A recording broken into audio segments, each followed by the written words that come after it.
From the Chris Williams portfolio of blogs, this is youtube.com/MrChrisOf2004 in association with the Kansas Stuck on You eBid shop.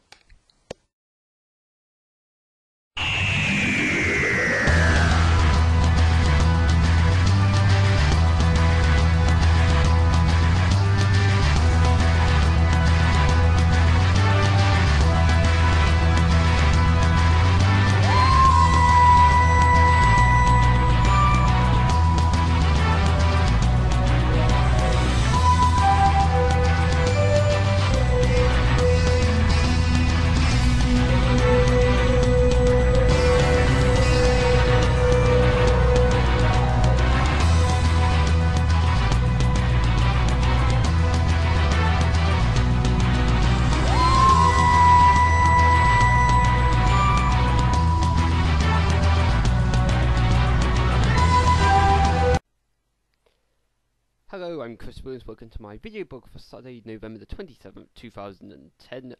Just under a month ago until Christmas, and of course we had snow here in the United Kingdom yesterday, so here very briefly is some footage of the snow before it got really thick. I got a bit stuck out in it when it happened, but here is the footage.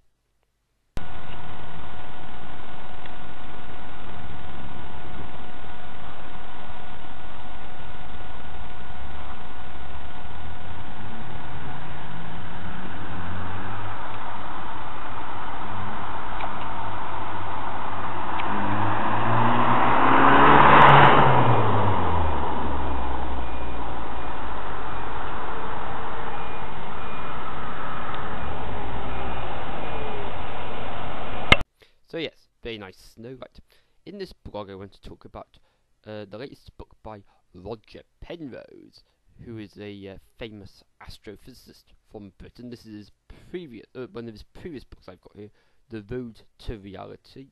As you can see by my bookmark, I'm only 246 pages through it out of the over 1,000 odd pages, but he's got a new book out called Cycles of Time, which I am thinking about getting, and I understand from the internet that he has published some new research where he has analysed the cosmic microwave background, and he reckons that there is evidence in the cosmic microwave background of explosions from before the Big Bang.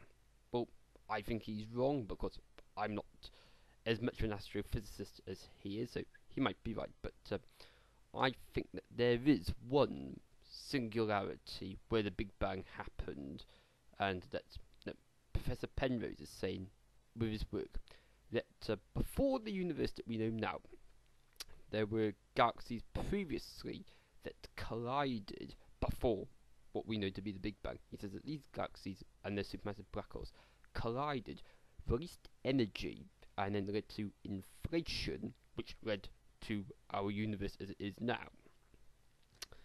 Well, so that would imply, as Stephen Hawking has suggested in recent times, that the Big Bang is something that happens again and again, whereby you have one universe like this, it might then collapse on itself, there will then be another Big Bang, and you start all over again, because this, of course, leads on to the idea of there being no God involved in the creation of the universe. Well, I believe there is a God who created the universe at the very beginning. So, I think that there has only ever been one universe, in my opinion, and it's up for God to decide if the universe will end.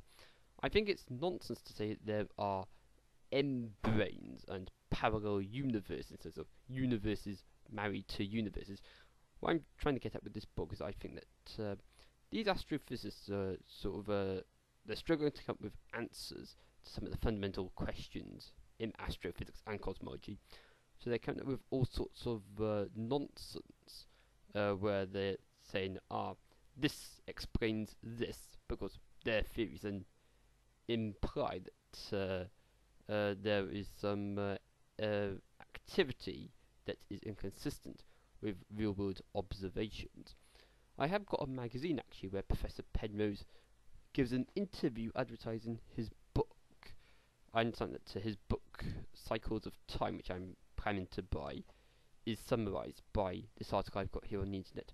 Conformal cyclic cosmology is the topic that Professor Penrose is talking about. So yeah, he says that one eon follows another eon. No, he says that the universe is not one continuous creation. It's something that is continuously destroyed and then recreated. He said that he doesn't believe in the theory of inflation himself, but his idea, and indeed now his postulates from the cosmic microwave background. He says that this ties in with the perceived inflation observations, which he is skeptical about himself. Like myself, he's not too hot on the idea of M-brain theory, but that he acknowledges that other cosmologists who he's spoken to, they say that this sounds crazy, but it might be correct and it needs more analysis.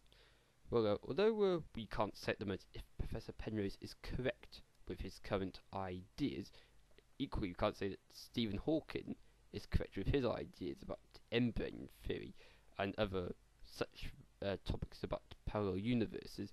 But I would say that I have always been impressed by the work of Professor Penrose, in particular with this book, which I've said about.